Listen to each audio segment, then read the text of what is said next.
손흥민은 내일 새벽 4시 15분 웨스트햄 원정 경기를 떠납니다. 리그 4위 진입에 쐐기를 박는 승리가 절실히 필요한 상황입니다. 지난 시즌 파리 성적과 비교하면 주장 손흥민이 이끄는 이번 시즌 토트넘은 나름 뛰어난 성적을 기록하고 있습니다. 그럼에도 불구하고 토트넘을 향한 비난은 갈수록 커져가고 있습니다. 슬로 스타터라는 비난과 조롱입니다. 포스텍 감독도 이에 대해 반박을 했는데 급기야 손흥민까지 나서서 화를 내었습니다. 선수들이 뒤늦게 불이 붙는 것이 아니라는 반박입니다. 루턴 타운전 승리에도 불구하고 일각에서 토트넘에 대한 비판이 많이 쏟아졌습니다. 또 선제 실점을 허용했기 때문입니다. 이번 시즌 토트넘 경기에서는 선제 실점을 하고 경기 종료 직전에 득점을 하는 경우가 많았습니다. 루턴 타운전 손흥민의 득점도 후반 41분에 터졌습니다. 루턴 타운은 리그 18위에 머물고 있는 강등권 유력 팀인데도 선제 실점을 허용했고 추격골과 역전골도 어렵게 넣는 경기를 펼쳤습니다. 결국 토트넘은 선제 실점뿐 아니라 추격에도 상당히 늦게 나오면서 힘들게 경기를 풀어간다는 것입니다. 토트넘의 경기를 지켜보는 팬들은 누구나 왜 항상 선제 실점을 당하고 왜 빨리 추격하는 득점을 하지 못하는가라는 불만을 가지게 됩니다. 토트넘 팀을 향해 슬로 스타터라는 별명까지 붙였습니다. 전반전에는 설렁설렁거리다가 실점을 당하고 후반전에 가서 불이 붙는다는 것입니다. 그리고 처음부터 쉽게 풀어갈 수 있는 것을 막판에 죽을 힘을 다해서 어렵게 승리하는 아주 이상한 축구를 한다는 비난입니다. 급기야 토트넘의 레전드이며 현재 BBC의 축구 전문가로 활약하고 있는 가스크룩스가 작심해서 슬로 스타터의 토트넘에 대해 지적했습니다. 가스크룩스는 토트넘 출신으로 영국 왕실에서 자기까지 받은 레전드입니다. 가스크룩스는 손흥민을 프리미어리그 2주의 팀의 이름을 올리며 극찬을 했습니다. 크룩스는 손흥민이 없었다면 침몰할 수밖에 없었던 토트넘이다라며 루턴 타운전의 역전골을 인정했습니다. 그러면서 크룩스는 토트넘의 경기력에 대해 맹비난을 BBC의 공식 지면을 통해 쏟아냈습니다. 크룩스는 빌라를 날려버렸던 경기력에 토트넘은 어디로 갔느냐고 지적하면서 토트넘의 슬로 스타트를 비난했습니다. 토트넘 선수들은 경기가 시작되었구나 하는 것을 한 골을 먹고 나서야 깨닫는다라고 지적했습니다.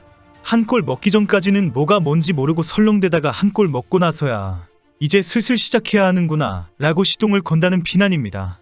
그러면서 그놈의 시동이 화끈하게 걸리면 온 세상을 다 이길 것 같은 선수처럼 뛰어다니고 어느 날은 별 힘을 발휘하지 못하고 영원한 패배자처럼 무너지고 만다라고 지적했습니다. 토트넘 레전드이기 때문에 들쭉날쭉 경기력과 슬로 스타터 선수들에 대한 애정어린 비난이라고 하기에는 너무 강력한 비난입니다. 크룩스는 마지막으로 일관성 없는 토트넘이지만 4월 28일 아스널전에서는 반드시 대승을 해서 아스널 우승을 막아야 한다라고 주문했습니다. 주장인 손흥민에게는 항상 왜 선제 실점을 하고 아주 어렵게 따라가는 경기를 하느냐라는 질문이 쏟아집니다. 지난 루턴 타운전 이후의 공식 인터뷰에서도 손흥민은 좀 더 빨리 득점을 했으면 좋았을 것이다라는 바람을 몇 번이나 밝혔습니다. 경기를 하는 선수는 당연히 누구나 그렇게 바라고 있다고 말한 것입니다. 그리고 계속적인 비난에 대해 작심 발언을 했습니다. 나는 우리 팀이 슬로 스타터라고 생각하지 않는다. 우리도 선제 실점을 당하면서 뒤늦게 쫓아가는 경기를 하고 싶지 않다. 우리도 경기를 쉽게 풀어나가고 싶다라고 반박했습니다. 그리고 우리도 득점할 수 있는 좋은 기회가 있었다. 우리도 빨리 승리를 결정짓는 경기를 하고 싶다. 90분 동안 우리는 기회를 얻기 위해 최선을 다하고 있다. 우리는 늦게 시작을 해도 좋다라고 경기를 한 적이 없다. 절대 그렇지 않다라고 강조했습니다. 손흥민은 어느 팀이나 어느 선수나 천천히 풀어가자고 하거나 선제 실점을 당하는 것은 당연하게 받아들이지 않는다고 단호하게 밝힌 것입니다. 그리고 손흥민은 나도 토트넘이 38경기 모두 전승을 했으면 좋겠다. 그러나 축구에서는 그것이 불가능하다고 생각한다. 실점을 할 수 있고 따라잡을 수도 있는 것이다. 어떤 팀도 풀럼에 이길 수 있고 질 수도 있다. 우리 팀만 그런 것이 아니다라고 지적했습니다. 그러면서 남은 9경기에 대한 뜨거운 도전을 밝혔습니다. 이번 루턴 타운전에서 우리는 훌륭한 모습, 멋진 축구 스타일을 보여줬다고 생각한다. 나는 그렇게 해서 매우 기쁘다. 우리는 9번의 거대한 경기를 기다리고 있다. 다시 준비해야 한다라고 밝혔습니다. 손흥민은 축구에서 어느 팀이나 선제 실점을 하고 또 그렇게 따라가는 것이 당연하다고 지적했습니다. 도리어 토트넘의 선수들은 어느 팀보다 더 따라잡는 경기를 했다라고 강조했습니다. 실제 토트넘은 올 시즌 리그에서 선제 실점을 16번이나 했으나 6승 3무육패를 기록했습니다. 상대에게 리드를 허용한 상황에서도 승부를 뒤집는 저력에서는 토트넘이 단연 최고입니다. 토트넘이 세운 6번의 역전승은 프리미어리그 클럽 중 가장 뛰어난 기록입니다. 손흥민이 이렇게 슬로 스타터에 대해 강력하게 반박하고 화를 내는 것은 아주 드문 상황입니다. 손흥민은 항상 인터뷰 때마다 동료 선수들을 격려하고 칭찬하는 발언을 주로 했습니다. 루턴 타운전 이후에도 브레넌 존슨에 대한 극찬을 쏟아냈습니다. 존슨은 태도와 행동 그리고 경기에 임하는 방식이 매우 진지하다라고 칭찬했습니다. 그리고 경기 전에 브레넌 존슨에게 건넸다는 발언도 소개했습니다. 손흥민은 존슨에게 너가 경기를 바꿀 수 있으니 잘 준비해라라고 말했다고 공개했습니다. 포스텍 감독도 슬로 스타터에 대해서는 비난과 우려를 일축하는 발언을 했습니다. 선제 실점을 하고 토트넘이 전반전에 득점을 넣지 못한 것은 아무 문제가 되지 않는다고 말했습니다. 토트넘은 전반전 6경기 연속 무실점을 기록했지만 전반전에는 루턴 타운도 열심히 했지만 토트넘도 열심히 뛰었다라고 지적했습니다. 포스텍은 우리 축구는 좋았다. 1대1로 좋은 기회도 만들었고 골대를 맞췄다. 그러나 루턴 타운은 꽤 많은 슛을 막아냈고 필사적으로 수비했다라고 말했습니다. 전반전에 실점을 하지 않았다면 더 좋았겠지만 토트넘의 축구는 좋았고 선수들은 열심히 뛰었다고 강조했습니다.